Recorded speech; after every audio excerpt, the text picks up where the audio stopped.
오늘도 여러 가지 특징주들이 한자리에 모여 있는데요. 첫 번째 특징주 바로 만나보시죠. 네, ABL 바이오 비롯해서 오늘 바이오주가 시장의 주인공 역할을 하고 있습니다. 올해 연말 그리고 내년 상반기까지는 제약 바이오 산업에서 기술 수출뿐만 아니라 임상 종료와 임상 데이터 발표 등의 긍정적인 이슈들이 많은 상황입니다. 더불어 금리 인하 시기까지 맞물리면서 제약 바이오 업종 지수가 크게 상승해주고 있는 상황입니다.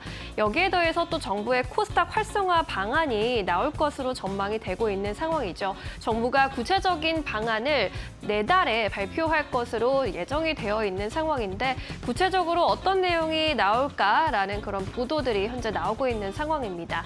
코스닥 활성화 정책 중에 코스닥 벤처펀드의 개인 투자자 세액공제를 확대하고 코스닥 벤처펀드의 공모주 우선 배정 비율을 확대한다라는 내용이 담길 것으로 기대가 되고 있고요. 혁신기술 기업의 특례 상장 요건을 완화한다거나 코스닥의 상장 유지 기준 및 퇴출을 강화할 것이라는 전망들 나타나고 있습니다. 결국에는 세제 혜택과 함께 정부의 지원이 더 높아질 것이라는 기대감이 오늘 코스닥 시장 크게 끌어올리고 있는 상황이고 코스닥의 큰 두 축인 제약바이오 그리고 2차 전지주로 훈풍이 이어지고 있는 상황입니다.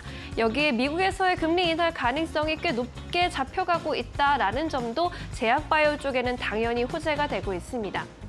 패드워치에서 12월 FOMC 전망 가능성을 실시간으로 제시하고 있는데 오늘 아침에 또 86%까지 0.25% 인하 가능성이 제기되어 있는 상황입니다. 시장에서 또 희망적으로 금리 인하를 바라보고 있다라는 점도 호재로 작용하면서 오늘 제약바이오주 흐름 이끌어주고 있는데요. 관련주 흐름도 함께 체크해 보시죠.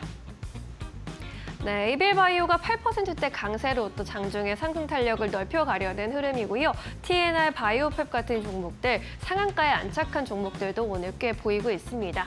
리가켄 바이오도 6%, 차바이오트도 6%대 오름세, 헬릭스믹스도 5%대 상승세로 뒤따라가는 모습입니다.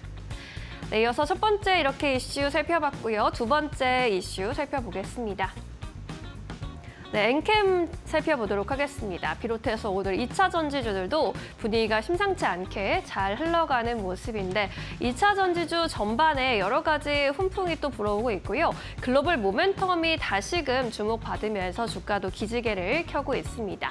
어제 이제 나온 뉴스이긴 한다만 일론 머스크 테슬라 CEO가 텍사스 쪽의 로보택시 규모를 2배 이상 확대할 것이다라는 그런 또 희망적인 전망을 내놓으면서 전기차 전반에 좀 힘을 불어 넣어줬습니다. 이에 따라서 뉴욕 증시에서 테슬라의 주가 1.7%, 리비안도 4% 가까이 상승했다라는 점이 오늘 우리 증시까지 좀 분위기 이어지고 있는 그런 모습이고요.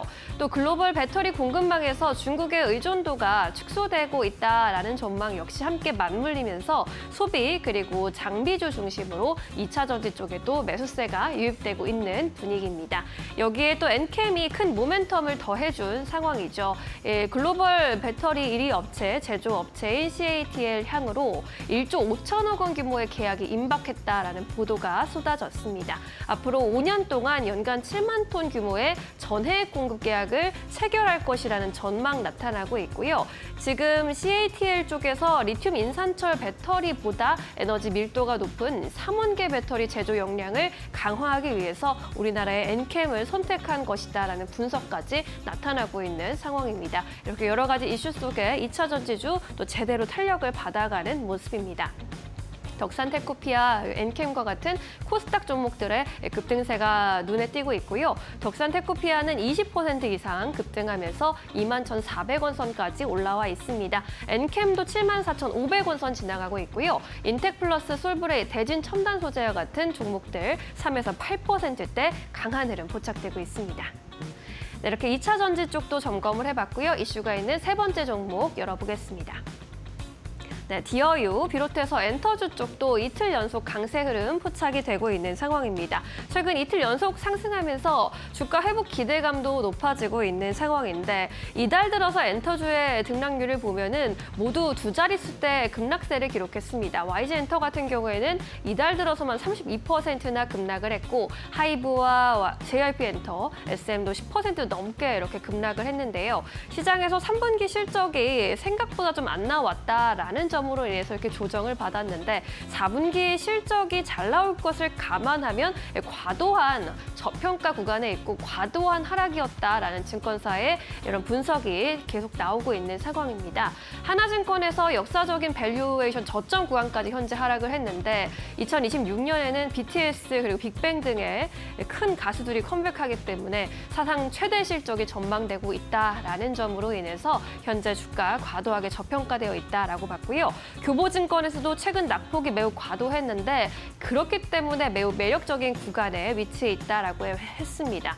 현재 이런 조정이 지난 2024년과 유사한 하락세를 보이고 있는 건데 현재는 2024년과 K-팝의 구조적인 성장 국면에 진입했다라는 점에서 본질적으로 다르다라는 점 강조를 했고요. 따라서 현재 레벨에서는 적극적으로 매수 대응이 필요하다라고 결론을 냈습니다.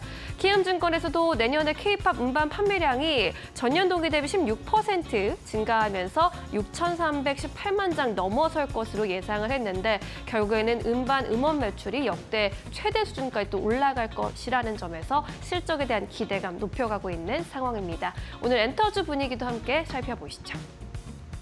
네, 디어유가 6%대, 키스트가 7%대 강세로 오늘 눈에 띄는 흐름 보여주고 있고요. SM과 YG 그리고 JYP 엔터까지 주요 엔터사들 오늘 흐름 괜찮습니다. 3거래일 연속 상승이고요. SM은 5% 가까운 오름세 이어가고 있습니다.